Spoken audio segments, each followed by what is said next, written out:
Робот-пылесос с мощностью всасывания в 3000 паскалей и 4 режимами всасывания. Ко всему есть функция самоочистки. Так как в комплекте имеется док-станция, данная модель может производить сухую влажную уборку. Имеется поддержка приложения Mi Home, отличная навигация. Обо всем этом можно прочесть, разумеется, в рекламе к роботу-пылесосу под названием Xiaomi Litsta G2. Но как на самом деле дела обстоят у данной модели, я сейчас вам, разумеется, расскажу. Полетели. Распаковка. Данная модель поставляется в не такой, конечно, большой коробке, как Litsta W2, как вы помните, недавно обзор был на канале, но тоже в немаленькой. На упаковке имеется название модели, изображение модели, различные характеристики и основные фишки. Выглядит упаковка хорошо, пакинг неплохой, устройство пришло целым без повреждений, что особенно радует. В комплекте мы имеем док-станцию, робот-пылесос, чистящую щетку с лезвиями, запасной мешок для пыли, одноразовые салфетки для швабры, многоразовую салфетку для швабры, боковые щетки в количестве 4 штук, запасной HEPA-фильтр и краткое руководство. Комплект поставки отличный, так как запасных аксессуаров достаточно. 7 обзоров в неделю выгружаю, ежемесячно разыгрываю 5 мибэндов 6 серии за лайк, подписку и комментарий к любому видео. Условия конкурсов, в которых под конец месяца всегда много, и мои контакты в описании. В прикрепе мой телеграм-канал взаимопомощи, нас там больше 14 тысяч человек, мой телеграм-канал скидок, нас уже больше 80 тысяч человек там, поэтому подписывайтесь, пишите в комментах, что бы вы еще хотели увидеть на обзор. Все розыгрыши 30 числа каждого месяца на стриме. Перейдем же к роботу-пылесосу. Полетели. Данная модель имеет черную и белую расцветку. Внешне G2 выглядит хорошо, его габариты 350 на 350 на 79 мм. Вес небольшой. Материалы качественные, как и сборка самого устройства. Корпус робота-пылесоса выполнен из матового пластика, а на верхней части расположили глянец. На корпусе с верхней части название производителя, 2 стандартные физические кнопки, такие как кнопка включения, кнопка домой. Кнопки имеют подсветку, и с помощью кнопки включения-выключения можно начать уборку. Лидара в данной модели нет, с фронта находится бампер с прорезиненной вставкой, также есть 2 контакта для зарядки, отверстия для забора пыли. На дне G2 расположили 2 основных колеса и одно поворотное, 2 боковые щетки, что, к слову, круто, 4 датчика падения, краткую информацию, подвижный подвес со скребком для максимального соприкосновения турбощетки к полу, но подвес по мне не из лучших. Турбощетка обыкновенная, но плюс за то, что она разборная, так как чистить шерсть или волосы с разборной щеткой куда легче, чем с неразборной. Далее, пылесборник, совмещенный с баком для воды, вынимается с тыльной части робота-пылесоса. Емкость пылесборника 300 мл с HEPA-фильтром, а емкость бака для воды 250 мл. Бак имеет насос для электронной регулировки подачи воды на площадку с салфеткой без дополнительного давления к полу, которая крепится отдельно. Сразу предупреждаю, данная технология мытья полов является только протиркой. Робот-пылесос не моет пол. Моющий у меня был на обзоре только один. Да, в целом он может убрать небольшие загрязнения, но он по факту просто растирает пыль по полу, так как в автоматической очистке салфетки здесь нет. Также у меня лично, когда робот-пылесос стоит на подзарядке, бак подтекает, что, конечно же, очень серьезный минус. Достается он легко, как и устанавливается. Мусор из контейнера при изъятии у меня не высыпался, так как есть пластиковая защита.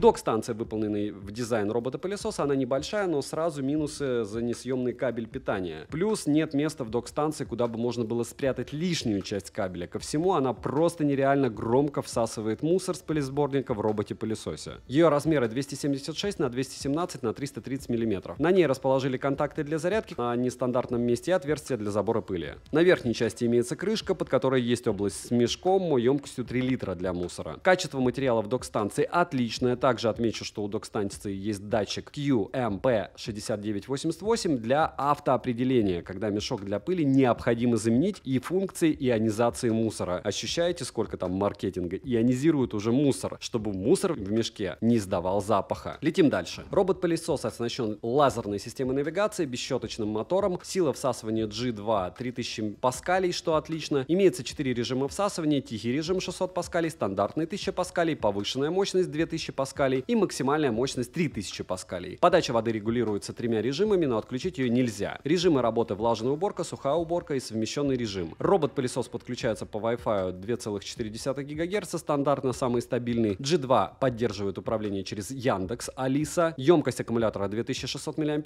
полный цикл зарядки занимает от 4 до 5 часов. Помещение в 35 квадратных метров убирает за час максимум. Время автономной работы меня не порадовало, так как в максимальном режиме всасывания его 30% заряда улетели, считая, за 8 минут. В минимальном режиме всасывания он спокойно убирает площадь в 40 квадратных метров, 2 прохода на одном заряде. Ко всему еще и остается около 25%. У меня при 20% заряда он автоматически возвращается на док-станцию. Робот-пылесос лично у меня смог подключиться только к приложению Mi Home. Также есть приложение Litsta. Mi Home имеет русский перевод. В паре G2 приложение работает очень заторможенно. На главной странице все стандартно, так как можно посмотреть площадь уборки, заряд аккумулятора в процентах и время уборки. Настроить уборку режимы, редактировать карту нельзя, как и установить запретные зоны, разделять комнаты и так далее. Можно включить уборку вдоль стен или уборку дня недели. Также можно воспользоваться пультом дистанционного управления, настроить голосовое сопровождение. В стоке была установлена озвучка на английском языке, но можно установить русскую озвучку, что хорошо. Можно включить режим «Не беспокоить» и посмотреть состояние расходных материалов. Настроить док-станцию нельзя. Обновить прошивку приложения можно, и обновления мне уже прилетали. Перейдем же к тестам, самое интересное. Уровень шума не превышает 76 дБ, что, к слову, не тихо. У док-станции уровень шума достигает 85 дБ. По уборке все стандартно. Препятствия в 2 см преодолевает, выше уже нет. Датчики высоты отрабатывают отлично. Отмечу, что есть автоувеличение мощности при обнаружении коврового покрытия. С коврами справляется хорошо, так как мощности достаточно, но только с коврами, у которых ворс не выше 2 см. G2 не способен автоматически избегать ковров при влажной уборке. Не скажу, что я в восторге от работы данного пылесоса, так как он не смог пропылесосить область 40 квадратных метров на максимальной мощности из-за того, что разрядился. При этом убрал только прихожую, то максимально плохо. После чего я выставил минимальную мощность и заново включил уборку. Конечно, он убрался и в целом даже хорошо, что удивительно, правда? Но зачем мне тогда 3000 паскалей, если я их не использую? Только на минимальной или средней в силе всасывания все у меня лично хорошо. Далее с крупой справляется неплохо, но раскидывает ее знатно. Конечно, после второго прохода он убирает всю крупу с пола, но все равно какой-то процент остается. Шерстью или волосами справляется отлично. Также отмечу, что нельзя выставить периодичность забора пыли в док-станцию, и у меня каждый раз, когда я случайно его задевал ногой при уборке, он уезжал обратно на док-станцию, и она проводила забор пыли. У меня лично появилось желание убрать его в шкаф из-за постоянного шума. На сушилке робот-пылесос застревает, стулья не двигает, но врезается знатно ко всему, вокруг подобной мебели он убирает плохо. Также при возврате на док-станцию он прочесывает все плинтуса по правой стороне. Навигация у G2 хромает по мне знатно. Чтобы добиться полноценной уборки квартиры, мне пришлось несколько раз его запускать. Разумеется, мощность всасывания отличная, но стоит ли она того? Минусы карты не сохраняются, и посмотреть карту в истории уборок на данный момент нельзя. Некорректная работа самого робота-пылесоса и системы навигации. Приложение в паре с G2 подтормаживает. Также в док-станции не предусмотрено место под кабель, ко всему она шумная, малое время автономной работы в максимальном режиме. И в целом в обзоре я уже перечислил минусов очень много, как вы заметили. Цену можете посмотреть в описании к видео, и она здесь является, разумеется, плюсом, потому что за такие деньги, даже с этими недостатками, я считаю, что это неплохой вариант, потому что я верю, что они допилят с прошивками. W2 был лучше. Резюмирую, робот-пылесос Xiaomi Litsta G2 очень сырая модель. Ко всему, в некоторых моментах производитель мог бы позаботиться о пользователях. Я от данной модели вообще не в восторге, скажем так. Я больше разочаровался, так как Litsta W2 мне понравился, хоть он и стоил немало. А G2 не совсем он бюджетный робот-пылесос по стоимости, хотя довольно дешевый. Да, есть база самоочистки за эти деньги, но лично для меня куда актуальней более корректная работа самого робота-пылесоса, чем наличие базы самоочистки. От меня сегодня девайсу однозначно нет, с прошивками допилят, будет тогда однозначное да. Еще раз повторяюсь, относительно стоимости и возможностей база самоочистки за эти деньги это прям хорошо. Но прошивку надо однозначно допиливать. Не забудьте подписаться на канал с колоколом, написать в комментах, что бы вы еще хотели увидеть на обзор. Любому, кто оставит комментарий больше 5 слов, огромное спасибо, вы помогаете проекту. Добра и удачи вам, дорогие друзья!